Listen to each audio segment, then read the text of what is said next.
My guest was a believer in the Messiah. She met Jesus. She now knows the hell conspiracy. It's hell's best kept secret, and I'm gonna blast it now.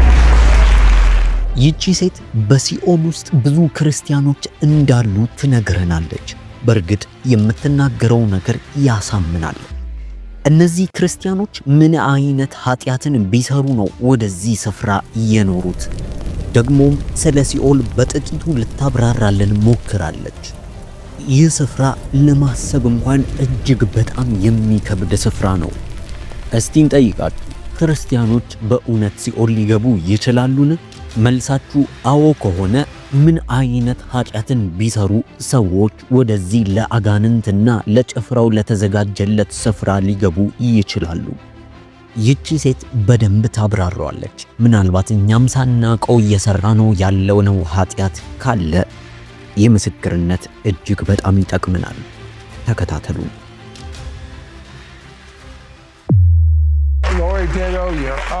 ሲድሮስ ጀመረ። ሎሪዲቶ እስኪ በ2000 ዓመተ ምህረት ያጋጠመሽን ነገር ንገሪ አላት።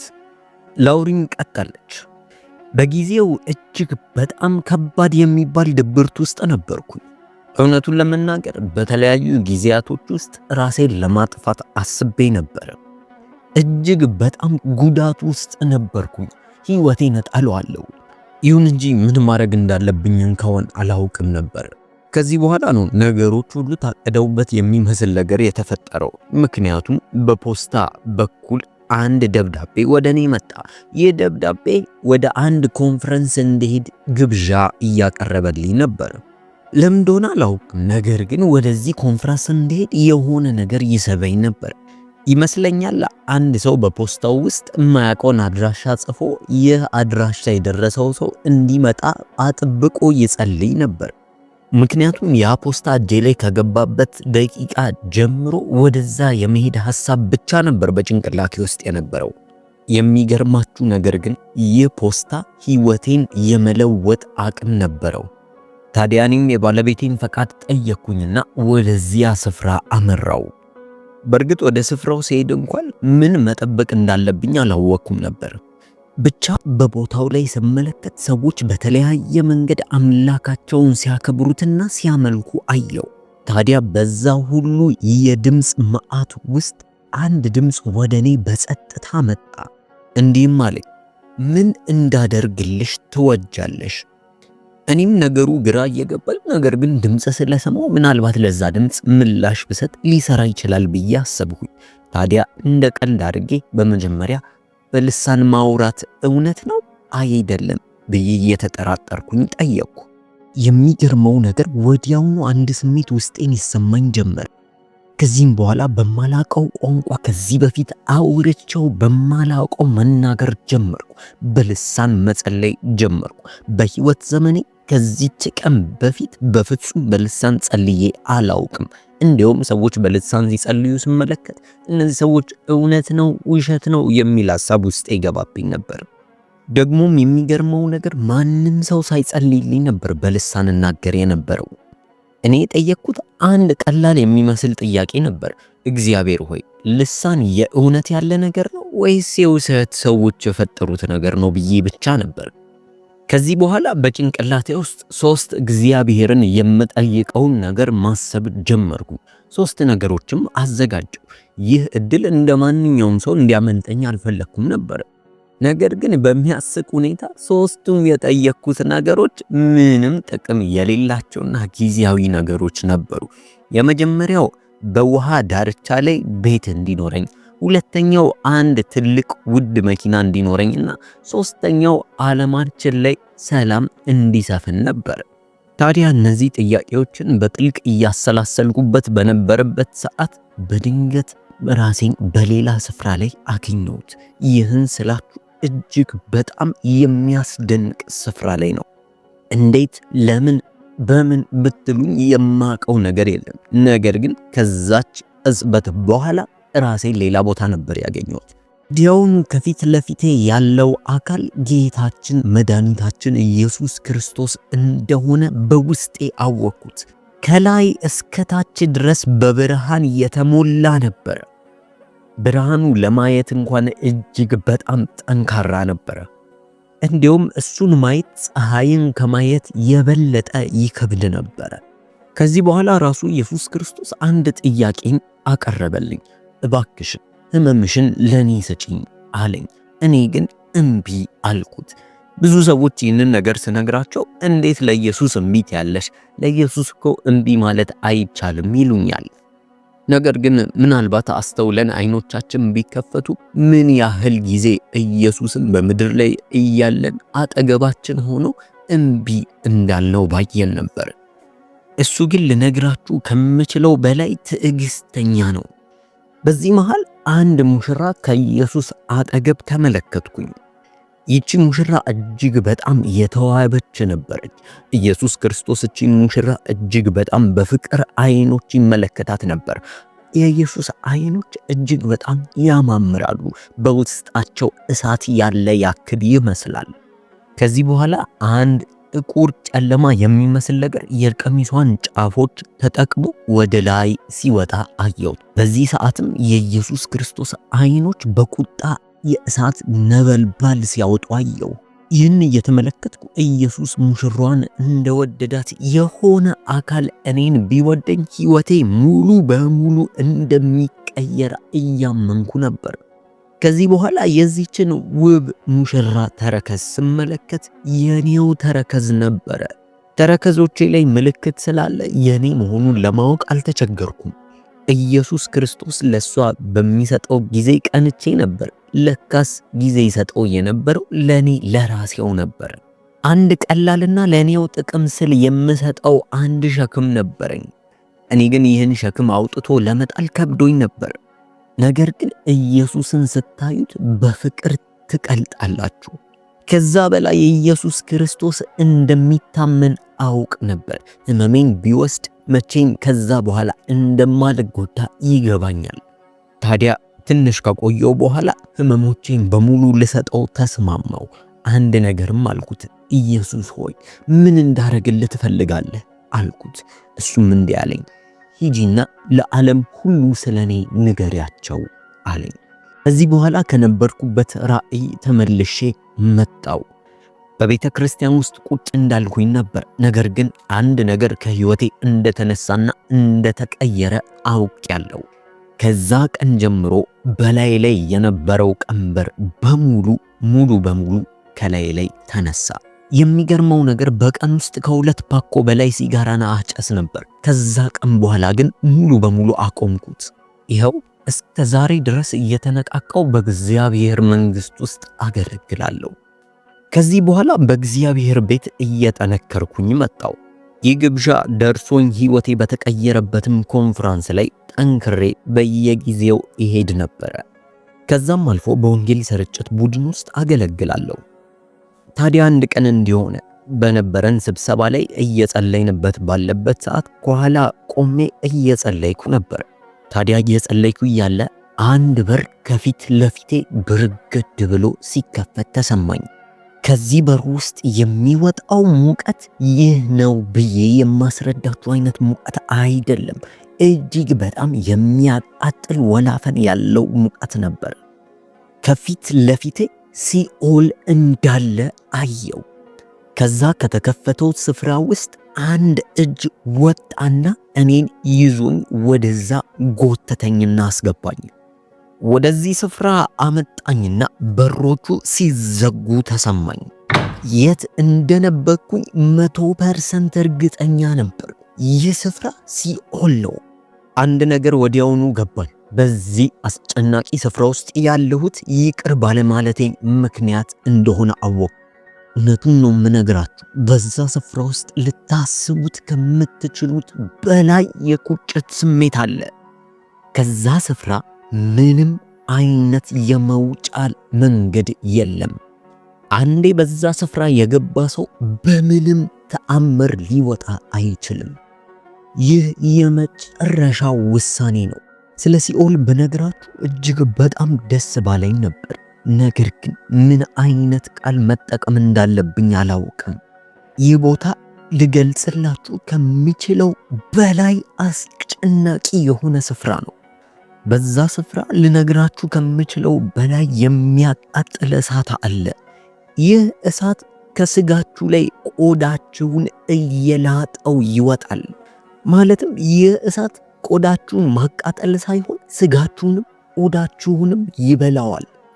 ቆዳዬ ከላይ ላይ እየቀለጠ ያለ ስሜት ነበር የተሰማኝ። ከዚህ የሚበልጥ ደግሞ የየሰው ጩኸት ጆሮዬን በስቶ ገባ። የማላቀው የህመም አይነት ከላይ እስከ ታች ድረስ ወሮኝ ነበር። አስቡት፣ ይህ ህመም ከዘላለም እስከ ዘላለም ድረስ ነው የሚቆየው። ማብቂያ እፎይታ የለውም። ከዛም የከፋው ደግሞ ከዛ የመውጫ መንገድ የለም። በሰውነቴ ውስጥ ያሉት እያንዳንዱ አጥንቶች በእኩል ሰዓት ሲሰባበሩ ይሰማኝ ነበር። ህመሙን ልቋቋም አልቻልኩትም። ጠብታ ውሃም ሆነ ጠብታ እፎይታ አልነበረም። በዚህ ስፍራ ውስጥ ቀስ በቀስ ከሰውነት ተራ መውጣት ትጀምራላችሁ።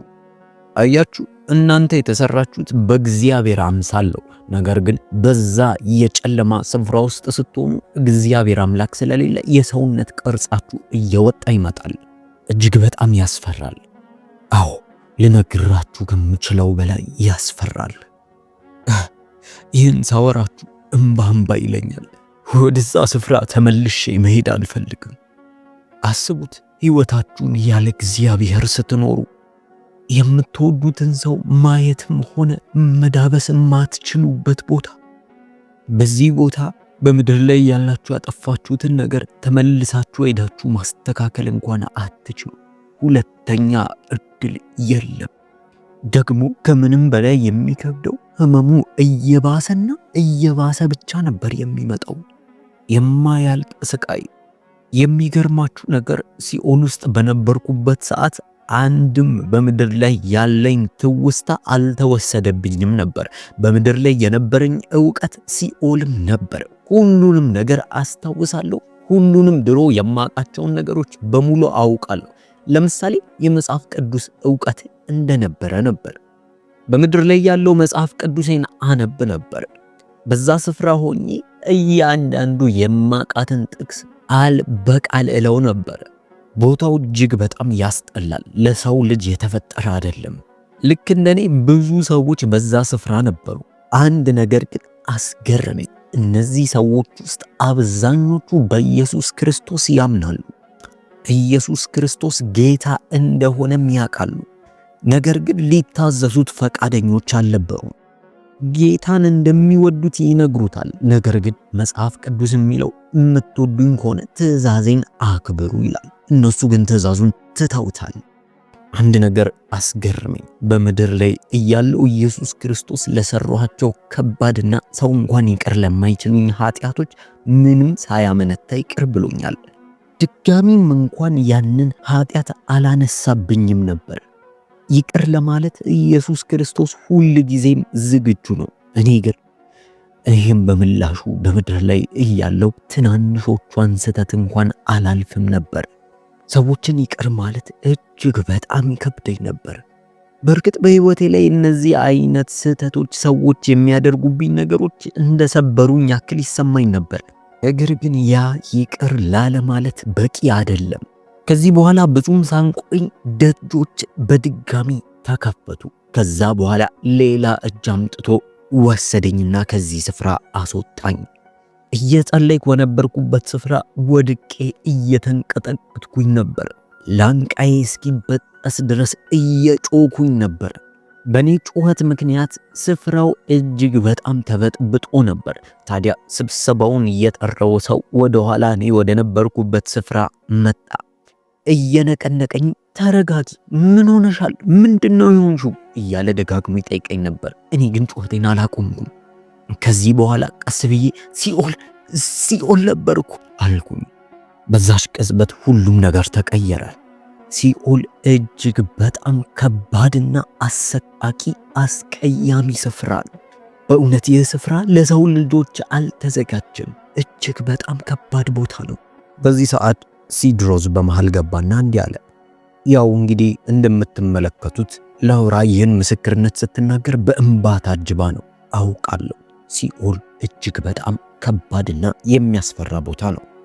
ይህን ሁሉ ስታወሪ አንድ ጥያቄ ወደ ውስጤ ይመላለስ ነበር። ለምንድን ነው በዚህ በሲኦል ስፍራ የተገኘሽው ብሎ ሲድ ጥያቄውን አቀረበላት። ላውራም ቀጠለች። በሰዓቱ ጥቂት ከተረጋጋው በኋላ የእግዚአብሔር ድምፅ ወደ እኔ መጣና እንዲህ አለኝ፣ ወደዚህ ስፍራ የወሰድኩሽ ስለምወድሽ ነው። ይህ የእግዚአብሔር ድምፅ ነበር።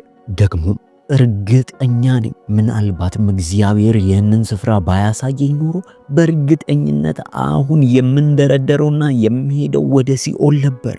ሲድም ቀጠለ፣ እስኪ ከጉብኝትሽ አንጻር ዲያብሎስ ውሸታም ነው የምትይበትና ብዙ ጊዜ ክርስቲያኖችን የሚሸነግልበትን መንገድ ንገሪ ብሎ ጥያቄን አቀረበላት።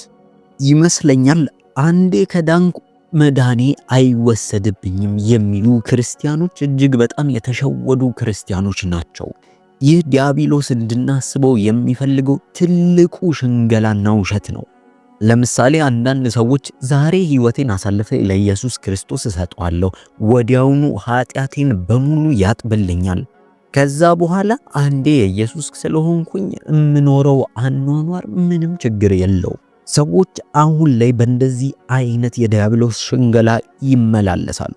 አንዴ ከዳንኩ ድህነቴ አይወሰድብኝም እያሉ በኃጢአት ውስጥ ይኖራሉ።